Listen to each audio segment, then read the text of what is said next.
What is up, guys? Again, today I'm gonna be hitting you with a pro game review. Today we're gonna be looking at 1 versus Nova Monster Shield in the GCS Taiwan. Excuse me for that pause, but we will just skip over it.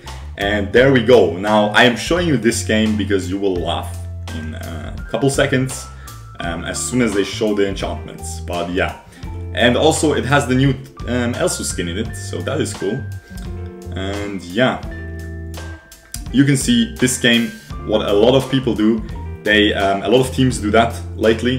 They switch their mid laner to side lane and their side laner to mid lane if the side laner is playing Elsu, because sometimes you just want to put that Elsu in the mid lane, sometimes you want to have the Preda in the mid lane, and here you can see they're gonna be because the Elsu isn't gonna do a lot against the Valheim, but the Preda can just wave clear, so they like to swap these up, which is very nice that they are so flexible to usually back in the days people just put their mid laner always mid, even if it didn't make sense to put him mid. So I like to see that the teams are evolving, you know.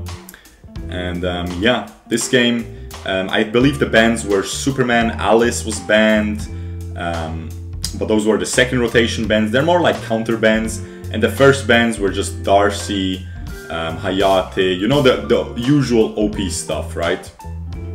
And here you see the Zephys just first blooding the Preda, and now this is why I'm showing you this 5 shields on the Nova Monster Shield side. Nerf, please, just nerf it. I know it's getting nerfed soon, but just give us the patch, please. Give us the patch soon in Europe, please. It really isn't fun. Anyway, yeah, you can see the red team this game is just gonna rely on having this hard carry Elsu and this hard carry Preda in the backline, just being protected by the Teamy, probably being protected by the Roxy as well, because she can just protect your backline late game. She just stays with them, and if an assassin jumps onto them like a Zephys, she just hooks in, pulls him away while the Elsu is shooting him. Pretty decent combo. And of course the Roxy is picked, I believe, as a counter pick to Florentino. Now I don't play side lane, so I don't know if she actually wins that, but I can see if he jumps onto her, she can just ult right into his jump. She just pulls him back, and then he can't really do much. If her jungler shows up, they will both kill the Florentino, and that is it with him. So I can see it being a valid strategy.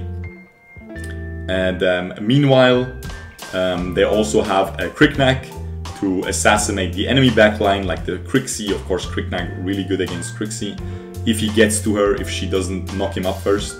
And against Valheim, of course, he's just gonna one-shot him pretty easily. Valheim did, however, bring Flicker. You can still see it behind my face cam there. And you can see both teams are just playing the macro for now, just farming up. No risks taken, just trying to farm up. He's just trying to clear the wave. Ooh, beautiful, beautiful knockback by Preda. Double knockback, knocking the Valheim into the tower. And if his team followed that up earlier, they would have definitely killed him. But I guess I was lying. The Florentino just ends up diving the Roxy completely. Ends up dying to the last tower shot, and that was like a pixel of that was perfect damage basically. If he did 10 less damage that tower shot, he would have survived. Had the Xenia ult as well there. So yeah, very well played still. Very well played by both, by Florentino, I mean. Diving the Roxy, I didn't expect that. I mean, I know he does percentage damage, true damage, so he's good against these tanks. But I thought if she hits her ult, she can maybe make something happen. But now she just doesn't have the ult, man. Now she just gets destroyed. This Florentino is playing phenomenally, to be honest. That is really impressive, especially to a noob Florentino like me. Never really played this hero. And you can see the dragon is up. Blue team poked out the Roxy. They have a lot of pressure top lane. They need, they know the Kriknak probably has to hover top lane to protect his Roxy. And I feel like blue team is gonna make their way to the dragon very soon. They probably are scared of... that is a beautiful gank. Is he gonna die though? Oof, that is 10 HP, but the teamie just rolls in, farts him on the face, and murders him with that. Anyway, so I think the blue team didn't start dragon there because they are just not... they just don't want to get poked by the Elsu. Of course, Elsu has so much dragon control. That's why you don't want to put him top or bot. You just want to put him mid. You can put him on the dragon side, but you know, you want to put him somewhere close to the dragon. That is your goal, basically. And that is why they are having him mid lane, to provide that vision control with the bushes. And this is how they get the dragon now. They end up getting it. They knew blue team Zephys has to go to his blue buff, but also they just knew they have the positional advantage because Elsu is just providing so much zoning with his vision and with his potential snipes. Ooh, beautiful, beautiful dive. Beautiful hook by Cuckoo, the Nova Monster Shield support. And they can re-dive this. They can for sure re-dive this. They can help this Zephys. That was a little bit unlucky. That was truly unlucky. As you saw there, teamie ulted and the Kriknak tried to kill himself to die to the teamie ult, but his Death Sickle popped. They forgot his Death Sickle enchantment, it popped, and the teamie ult ended up not doing anything. The teamie dies for it. Unlucky. If teamie would have just looked to ult himself and survived that, he would have survived. And here, Death Sickle by Preda gets popped as well. Pretty much everyone goes Death Sickle and Shield nowadays. It's just, these two are the most broken enchantments. They save your life, and that is just really, really strong to have, of course. You basically have 3 lives with these. And yeah, really, really strong. Anyway, I'm very happy that at least Crixie didn't go for the shield, because I do think Devil's Awakening is really strong on her. If she uses it correctly, she can dish out a lot of damage. And yeah, I think this Elsu can just one-tap this tower if he feels like it. And I think he is, yep, he just one-taps it and runs away. He still had his ult. Even if he got jumped there by Zephys, he would have just jumped away with his ult. And yeah, I think they are chilling right now. Red team is in a pretty good spot. They are currently 2,000 gold, 1,500 gold ahead. And they're gonna get another dragon, it seems like. The Zephys is completely out of position. He already gave that dragon up. He knew we don't have the means to fight them right now. We need some more items on our Crixie. We need some more items on our Valheim to be able to survive the Kriknak burst. And as soon as Valheim can survive that with a Frostcape, he will be able to join those team fights and dish out his damage, and then maybe they can start fighting. But right now they're just trying to back out. They're just trying to chill and just farm up. 2,000 gold difference is not a big deal as long as it doesn't get larger. And right now it's not really getting larger, so they're chilling. It's like 2.3k gold. That is not a big deal. However, the Kriknak is eyeing this red buff. He doesn't end up going in. Ooh, he does end up going in. A little bit too late though. A little bit too late. He could have gone in earlier. He didn't have the punish though. That's why he wanted to last hit it with his ult. But Janyo, of course, last hitting it with his punish. Not much he can do there. The Kriknak. And now Preda is just trying to poke. Doesn't end up getting it. Now you can see 2 people are pressuring the Florentino bot lane. They're trying to kill him. They do not end up getting it. And the Zephys ult misses completely. However, the Xenial ult is just gonna turn around things, as it seems. And they just keep chasing this teamie. He uses his ult. They wait. Beautiful. They wait for him to for it to expire. The Zephys finishes it with his ult. Beautiful ult as well by him. And Valheim gets another kill again. The Kriknak suicides just to kill the support, which really wasn't worth in my opinion. The Kriknak was kinda snowballing 1-0-1. He was doing really well for himself, counter jungling, getting a lot of dragons, and that is just beautiful. He cancels the backport last second. Really annoying Elsu player there. But yeah, that really wasn't worth by Kriknak. He was 1-0-1. Ends up throwing that advantage a little bit by dying just to kill the support. Just not worth. You can see the Roxy is going for Mantle of Ra into Frosties, which is really funny. That is something I'll have to try out. Really fun hero in my opinion. Roxy is a pretty fun hero. But yeah, not much happening right now around the map. They will try to just get this blue buff. Maybe they will give it to Crixie. I think Zephys needs it though. In my opinion, it's better on the Zephys right now. Zephys is just so mana hungry, you know? And if he has that blue buff, that 20% cooldown reduction, he can just go crazy in team fights. And it's funny, the Zephys is going tank jungle item into rank breaker into Omni Arms. No Frostcape here. And probably due to the enemies having 2 magic damage dealers. So he feels good about just going AD because he's only gonna diminish the damage he takes with the Frostcape by 2 of the enemy members, and you know how Elsu is, he pretty much deals true damage with this build, with the Muramasa.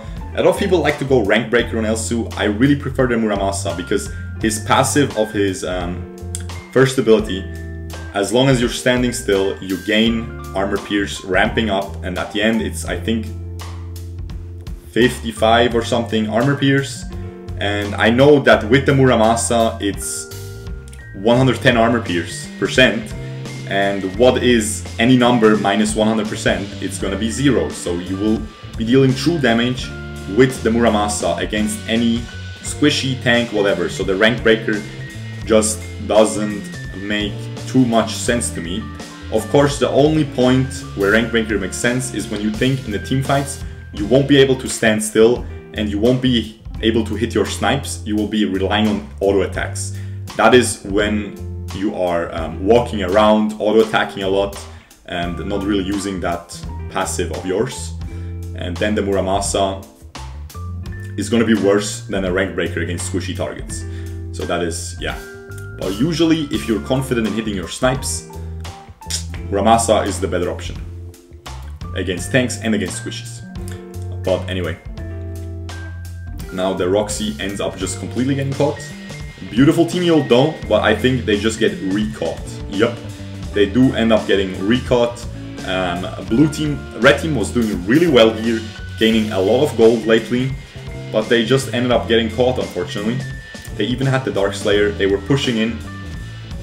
They even got half the top tower in the tier 3 top tower. And yeah, they end up messing up a little bit, getting caught out, the Roxy especially.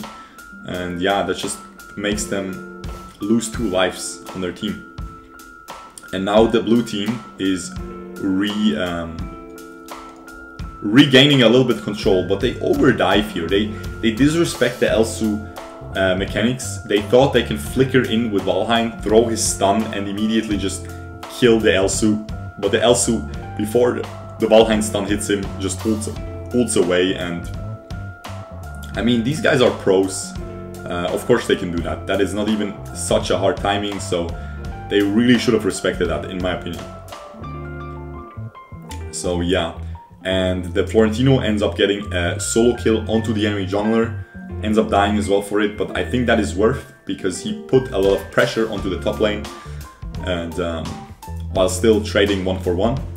So that just let his team breathe and clear the waves. And yeah, Crixie playing very defensively here, rightfully so. She doesn't know where the enemies are trapping her, and they are pretty close. If she moved too far there, she would have died to Timmy and prayed up. And now the Elsu is just setting up his traps. This skin is really cool, by the way. The Elsu skin is really clean. Anyway, now the Xenial gets completely caught out of position. I don't know what he's doing there. That was completely by himself, pretty far pushed up. So yeah, they just ended up laying a trap for him. And now the 4v5 team ends up starting the dragon. Not entirely sure what they were trying here. Oh, because, okay, I didn't even realize. You see Xenial's enchantment? He's dead, but they are trying to bait them because Xenial can use his enchantment, his clock enchantment, to respawn and then instantly ult in. But they mess up because the Crixie just gets poked way too hard right off the bat. That was a huge Elsu snipe, it almost connected onto that Florentino. And now just red team gains complete control again. And I don't want to say much, but 5 shields, boys. They're gonna... Hey, are they gonna win? They have 5 shields, dude. The holy pentagon of shields. You know what I mean? What are you gonna do? What are you gonna do against those 5 shields? Anyway. So... Now they got red buff, dragon buff. They got the respawn thing on Elsu, I believe. On their really fed 11.5k gold carry with almost full items. He bought bow. Bow, of course, people think crit on Elsu is troll. It is not. Crit on Elsu gets converted to AD, and it actually gets converted into a lot of AD. And then the bow, whenever you pop it, you heal a lot, right? And you know how much Elsu auto attacks deal damage. You literally heal to full HP with one. It's crazy with this bow, so it's definitely not a troll item there. I actually really like this build. I like the bow on Elsu. And yeah, he just keeps hiding. He keeps trying to scan. Whew, half HP gone. Beautiful. Beautiful hit there. Ooh, dude, he's just hitting both their carries. Completely zoning them out. Absolutely crazy. Those were 2 huge snipes on both their carries. Literally threading the needle through the tanks onto the carries. Beautiful play there. Now the carries cannot push up, cannot defend the tower, cannot defend the second tower as well probably. Ooh, beautiful Florentino though. Beautiful Florentino teamfight. He did so well, but he ended up going too far in. And that just ended up killing him. But he's hitting all his skills. He's hitting his ults, his passives perfectly, dashing into the roses. Really impressive Florentino play, I have to say. I have to try Florentino with that enchantment. That is really good. But yeah, as you can see here,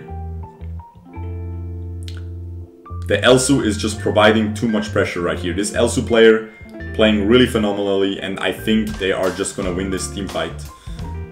They have the Xenial ult though, but nah, the Elsu is just way too fed. And he has a Blade of Eternity, and he has a Teamy Revive. It's just too much. And I think they can just wait for the wave that is incoming here, and they're just gonna end the game right here probably.